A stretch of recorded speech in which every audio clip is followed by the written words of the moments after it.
Uh, what up, guys? This is your boy Ligo One Half Enduro, and I want to do maybe a smaller of videos, but just doing something again, keeping my dead channel alive, and provide some content to the channel.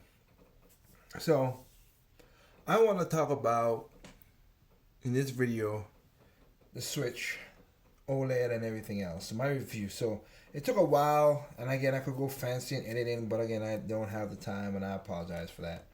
So we have the regular Switch. This is the original OG Switch, not the second version or nothing. The OG Switch, which has, let's see, yep.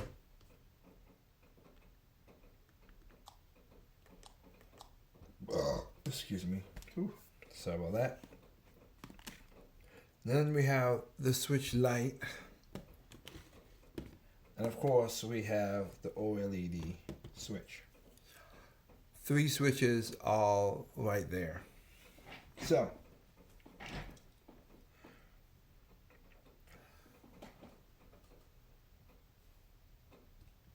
what we have out, so for me,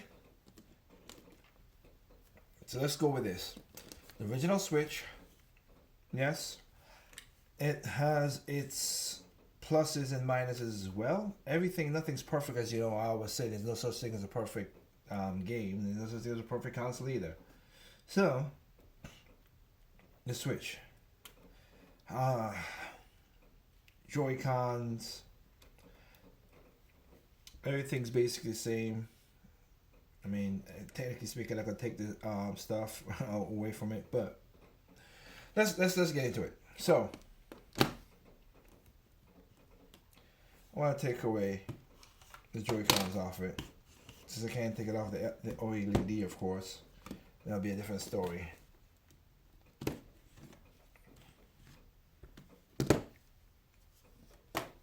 First of all, I would say for OLED, I do like the white.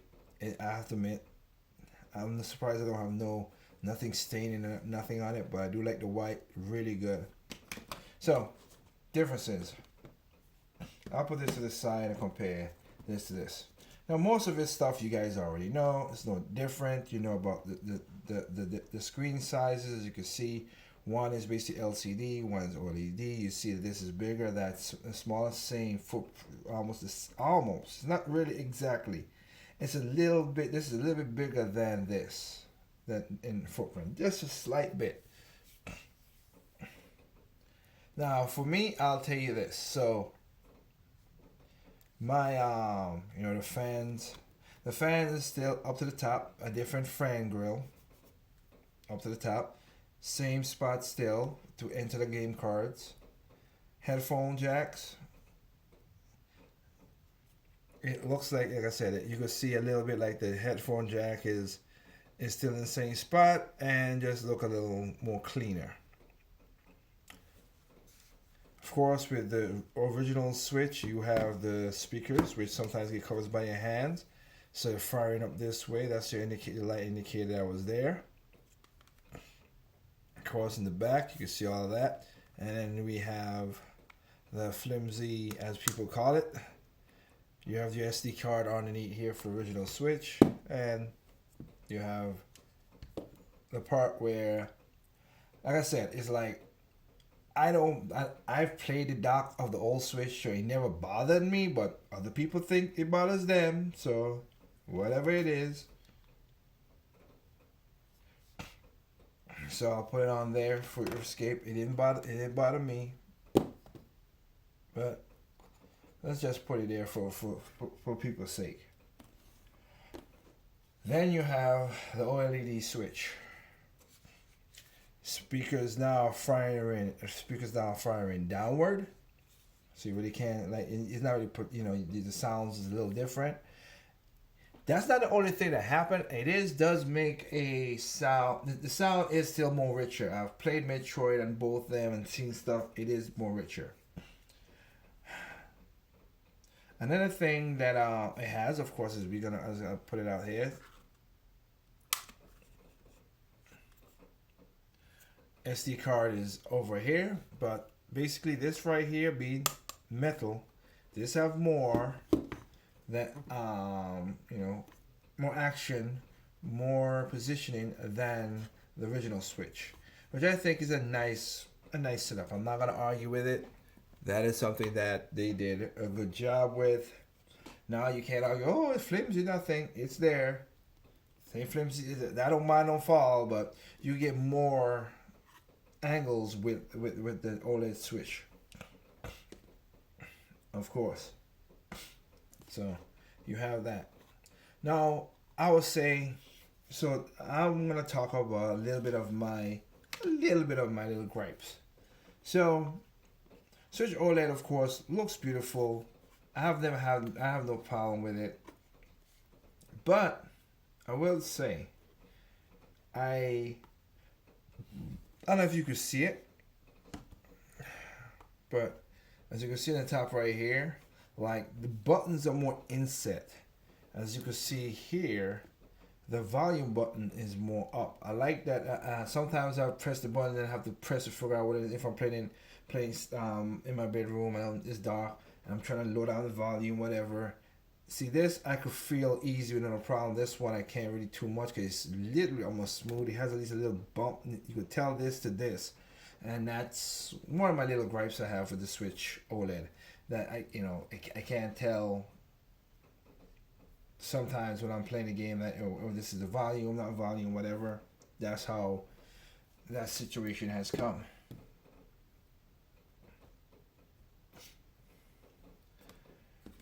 Now when you have the Switch Lite, which I like,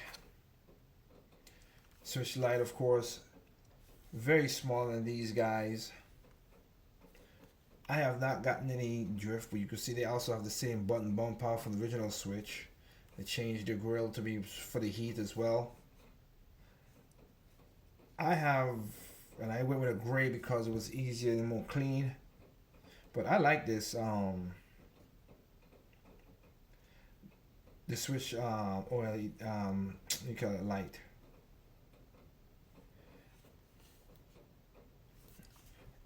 I've used this a lot in the last year since it's been 2021. I used this in the last year, about the Christmas of last year, and I used it.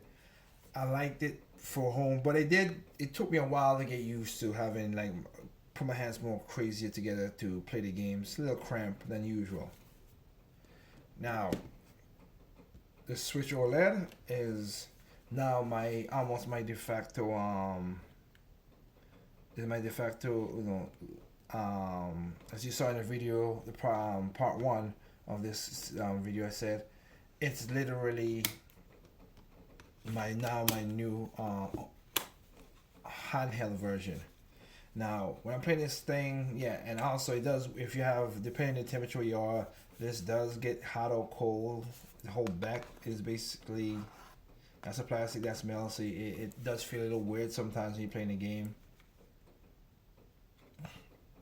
But like I stated before, the screen is just way more brighter, and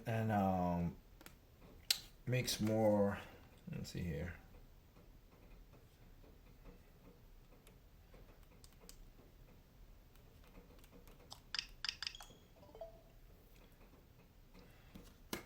Way more brighter. I do need to switch. It's funny. I kept the OLED with the white. With a white screen. Now that I'm doing it in black, I might just go to the black as well too. But yeah, the black theme. But it does. It is more pop out more.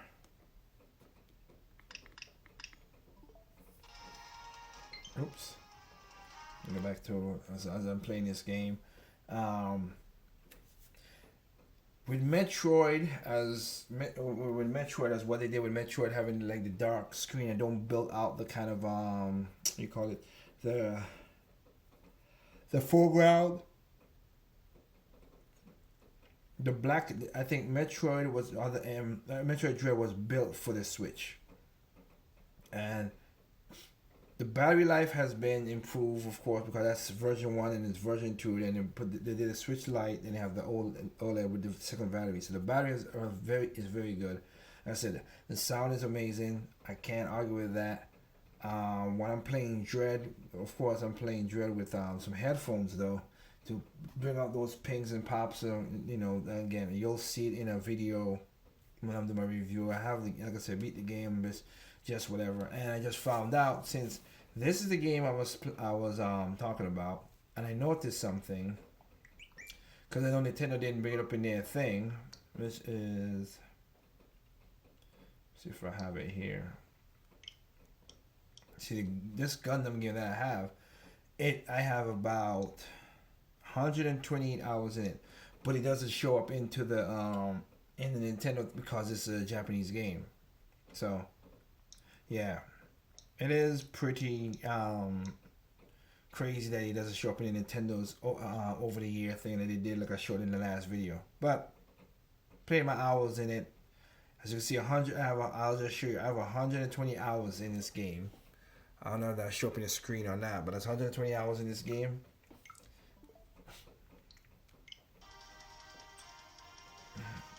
I don't, will they tell me the story? Now they tell you the percentage. But the last time I checked, it was like 35%.